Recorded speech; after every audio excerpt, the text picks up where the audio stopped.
Okay, we are now joined by the driver of the number 17 Ford for RFK Racing, Chris Buescher, to open up our media availabilities this Saturday morning here at Darlington Raceway. Chris, um, maybe just start off by talking about this historic track and what you're looking forward to today and tomorrow during the race.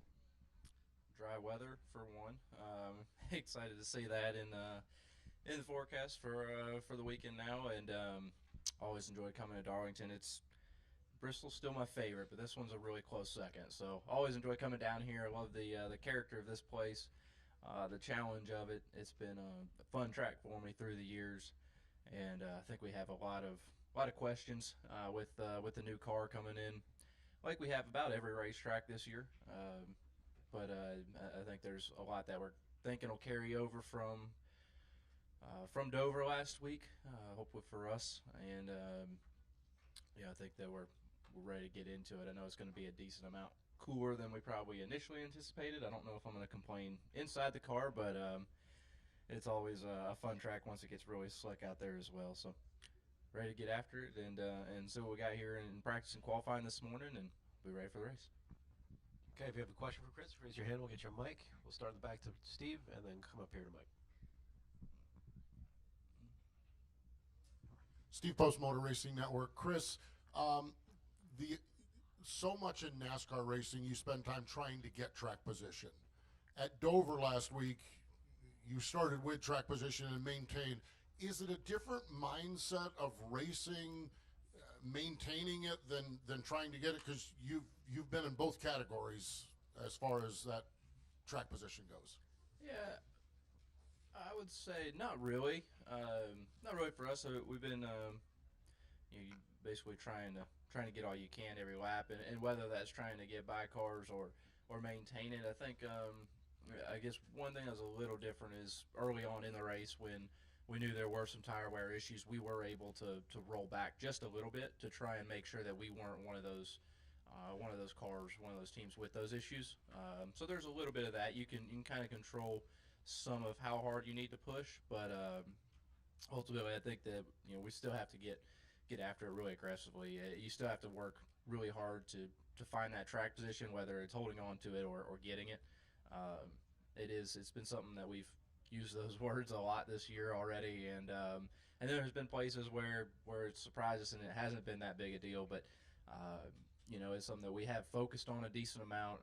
We've talked a lot and put a decent amount of focus on qualifying for the year, and I think that is something that may have taken a little bit for granted in the past. That working on a race car, and we do have to work on our qualifying efforts very aggressively right now, and that's harder to do than ever when it's 20 minutes of practice and you don't really have time to do any kind of mock run. But with this car also, we're not doing all of the shenanigans of taping up and changing a whole lot to try and set up for a qualifying run. It don't have a big balance offset, so it is a little bit easier for us to get an idea where our car is going to go for a qualifying run. Wherever we ended practice or what we're aiming for typically is very close.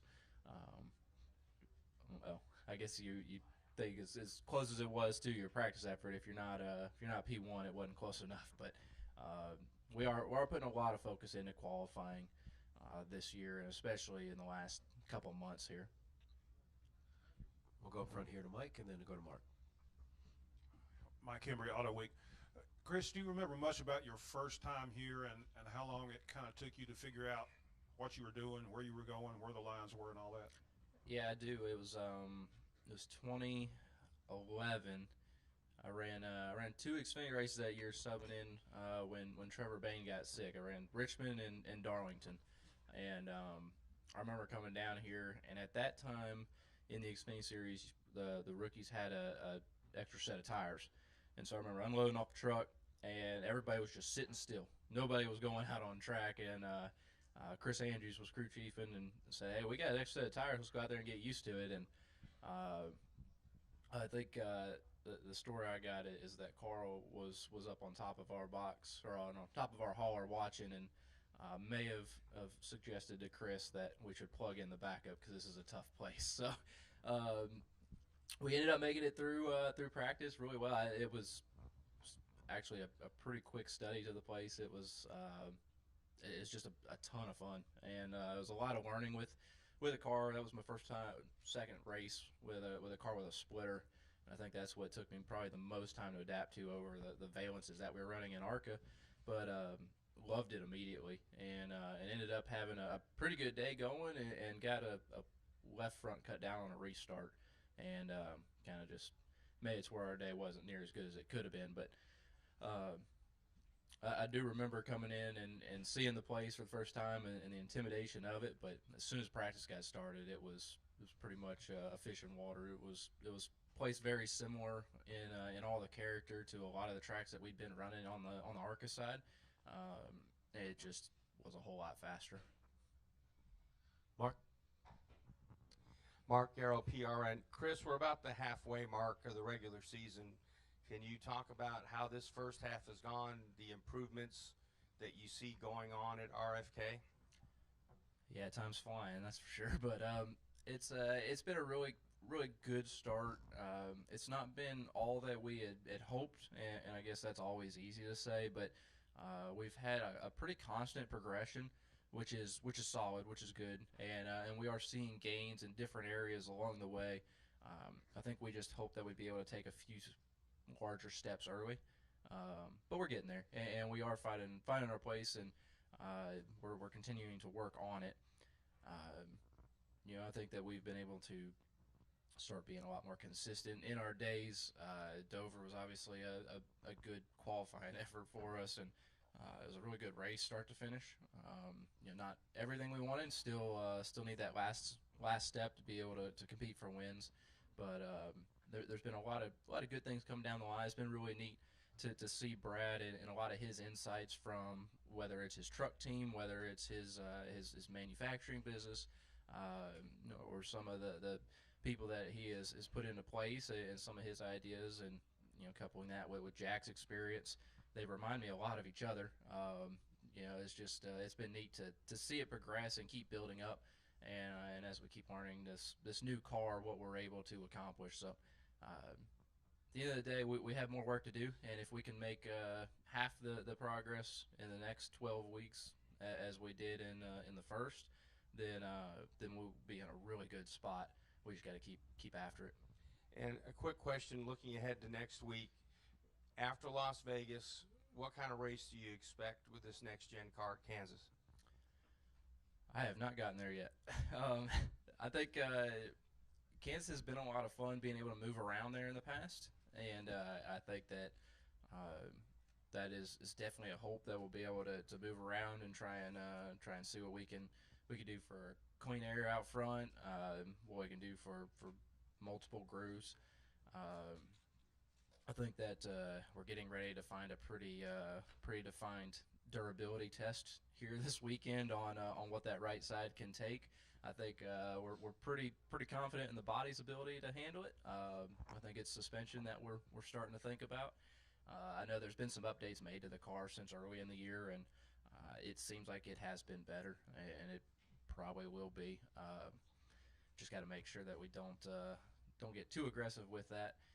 And when we get to Kansas, if that's something that allows you to go up there next to the fence and be a little bit more aggressive with it, then might be able to instill a little more confidence than you would have had when you had a metal body and it was sitting there rubbing on a tire as soon as you barely scrubbed it. So that's my initial impression on it. I don't have a whole in-depth conversation, but I am hopeful that it'll widen out. We'll have multiple grooves to work with and be able to find some speed there and find a way to put on a good race too. Come up to the front to Kelly. Kelly, CrandallRacer.com. Chris, Rodney Childers made some comments on Sirius this week just about how the Fords overall have some work to do, and he mentioned some specific things. But I'm just curious, how closely do the Ford teams work together? I know Brad has talked about you guys work with Front Row, but is that it, or are you on your own island, so to speak, or do all the Fords kind of work together and communicate about what's going on? I would say Brad would have a better answer to this because I am not in those trenches. From where I'm at, it definitely seems like I hear about ongoing communication and efforts to be together, but to what depth that is, I'm not sure. I'd say I hear a lot about it, but I don't see a whole lot directly from where I'm at. That's not saying that it's not happening in different ways, but yeah, for us, it's more for me and what I see. It's very much more RFK and a little bit of front row. I think that we have recognized that we have a little bit of catching up to do, and probably got a little bit of a false insecurity after Daytona there, but I think that we're still after it. We're still trying to figure out what it is that we need. I think for a little while we were all off on our own islands for how we unloaded every week, that we may not have known as a collective manufacturer where we stood. I think some of the drivers were very similar, but I think that we were just all doing our own thing, and we didn't really know how to compare to the others at that point. And I think we've been able to hone in on some better baselines and some better unloads, and I think it's pointing out that we have a little bit of work to do yet. Sorry. Any more questions for Chris? All right. Well, thank you, Chris, and good luck today and tomorrow in the race. Sounds good. Appreciate it.